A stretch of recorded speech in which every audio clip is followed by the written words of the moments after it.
Welcome back to World of Skimmer and Deepsea Mining, a novel series set in 2040 in the deep-sea mining industry, with a background plot related to high technology, the rise of AI, and acquisition or acquiring a retrofitted inertial mass reduction drive technology from supposed UFOs, UAPs, or USOs.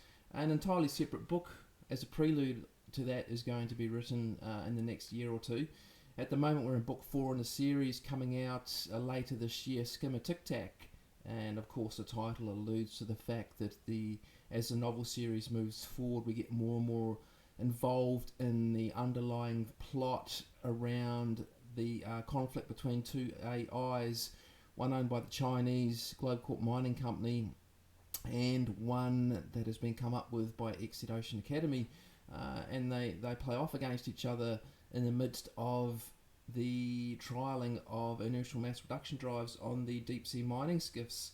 But today I wanted to talk about another character in the Skimmer crew, a guy called Jonny. Jonny is a pilot or skimmer pilot on board, involved in the navigation or navigating the skimmer around 100 meters below sea level. Now he's Tongan-Maori, so he's quite a big fella, 6'2" or more, of very solid build, and he is involved in piloting the skimmer. So when they pilot the skimmer, they wear interface lenses. So they put these lenses on, which creates an interface with the skimmer AI. So essentially, they can link themselves directly to it, and using somatic controls.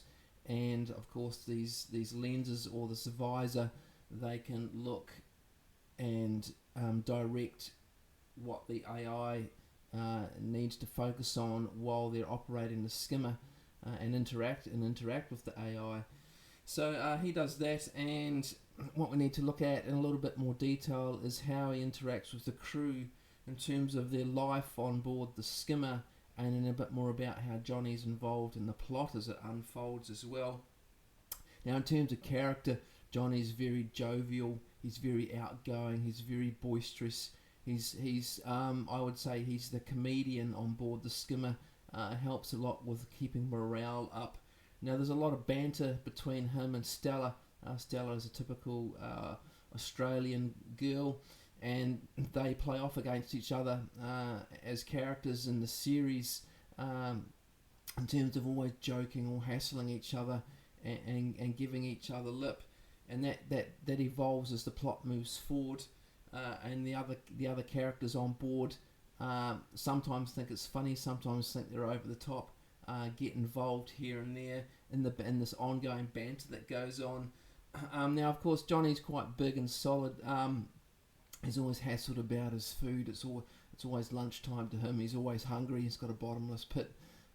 So they're always hassling about his want or need to eat all the time. He's a very fit and strong guy, of course. So his diet is quite broad and has a lot of depth, and he eats a lot of different things on board. But he doesn't take to bullying very, very kindly, and the guy Chang on board that we've discussed previously, he's had quite a tough background. He's from a Chinese family. His parents are Chinese nationals. His sister's a Chinese national. He's of course got himself involved in the crew program through his dad and his dad's relationship with Exit Academy in terms of funding the crew program through Globecorp Mining to man skimmers. Now, Chang is quite angry at his dad about his mother's situation because she's gravely ill. Blames it all on him, of course, and his situation. So he's always looking for someone to direct his anger towards. It's always someone else's fault, everything that happens to him. He comes to realise that's not the case as the novel series moves forward and he grows into his character and starts to understand where all his anger comes from and how the crew deals with that. Now, Chang's quite a bully on board towards Connor, and we set up this dynamic, or this triad between Connor and Chang and Jonny, and Jonny really has a go at Chang, and Chang of course winds him up, but when he sees kind of get bullied. He kind of loses it a few times to bring Chang under control. And you'll see that when you read the series. Jonny really hates the fact that there's a bully on board, because he was bullied when he was younger as well. He wasn't a small child, grown to a very healthy, fit adult, but he was bullied as a child. So he's the action man on board, what you would call the reluctant hero, perhaps on the hero's journey, accepting who he is as a person. And because he becomes more and more involved in situations as they unfold, when they are pulled away from their mining operations and involved in this plot as it unfolds, and he gets quite heavily involved in that in terms of his physicality, because they rely on him as a protector during a lot of the confrontation that occurs between the protagonist Sue and her offsiders, as the situation escalates as we go through the novel series around possession of AI and access to the inertial mass reduction technology, which is an underlying plot. So Chang gets all caught up in that. He gets injured a few times. He even gets shot in the antics that go on when they are trying to get on the harvester and see what's going on around Chang's sister, and Connor, of course, because Connor ends up on the harvester later on in the series, quite willingly, because his obsession, being autistic, is with AI technology, so he doesn't see that he's done anything wrong. So, and of course Sue, the protagonist, plays on that.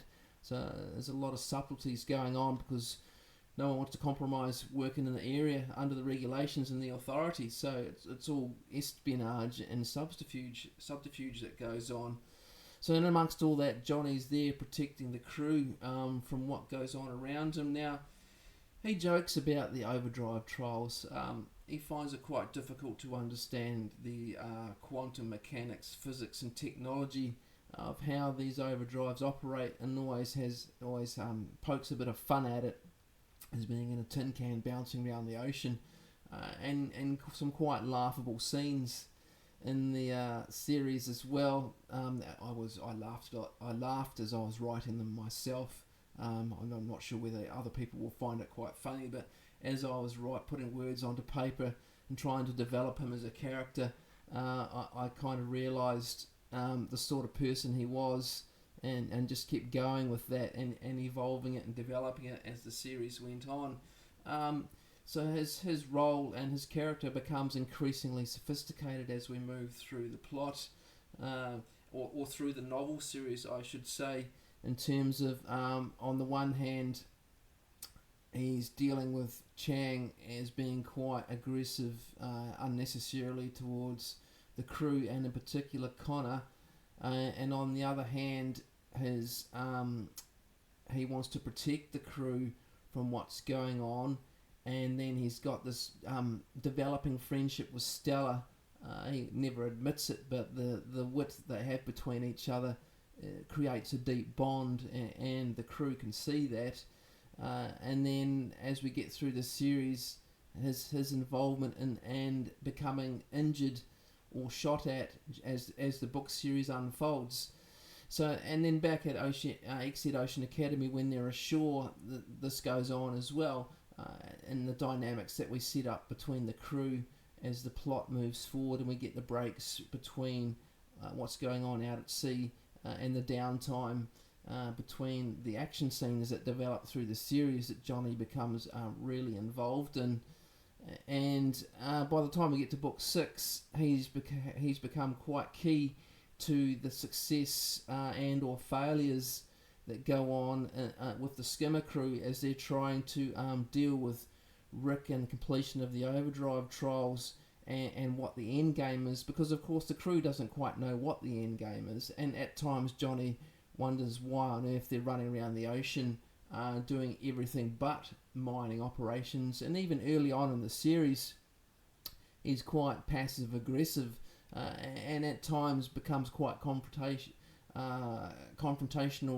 Besides that, when they are sort of forced into a situation where someone else is making a decision for him, that they're going to become involved in all this outside of mining operations, and Jonny's like, well, why on earth should we do that? We're a skimmer crew. We conduct mining operations.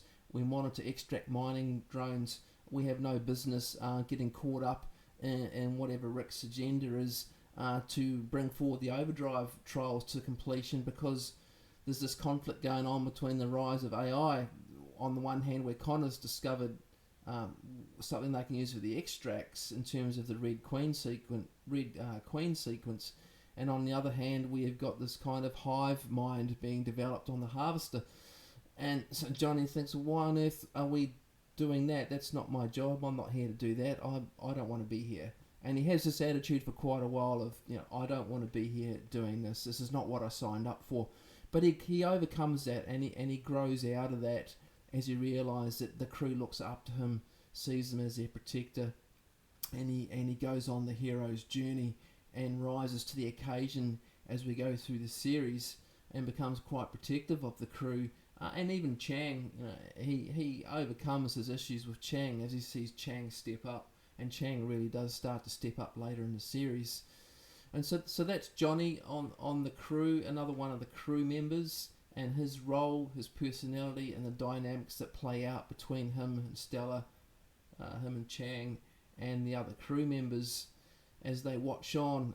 So I'll leave it at that for now. That's another character in the series. There's a few more to go yet. We're going to get into Ngarra, the operator, who's Indigenous Australian. We'll talk about Stella, of course, and her role on board. And then I really want to get into this character, Ying Wei, who's Chang's sister, on board the Harvester, because that whole family dynamic, the plot revolves around this family dynamic and their history in terms of AI, let alone this other subplot going on with the inertial mass reduction drives.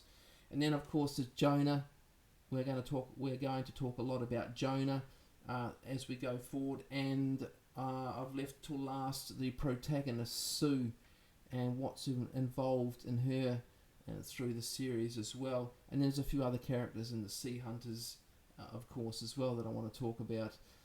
So that's it for now. I hope you join us in the journey and come along and see what happens in the series.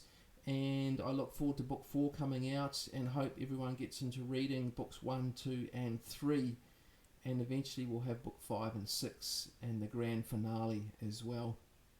So we'll leave it at that for now, and we will see you soon.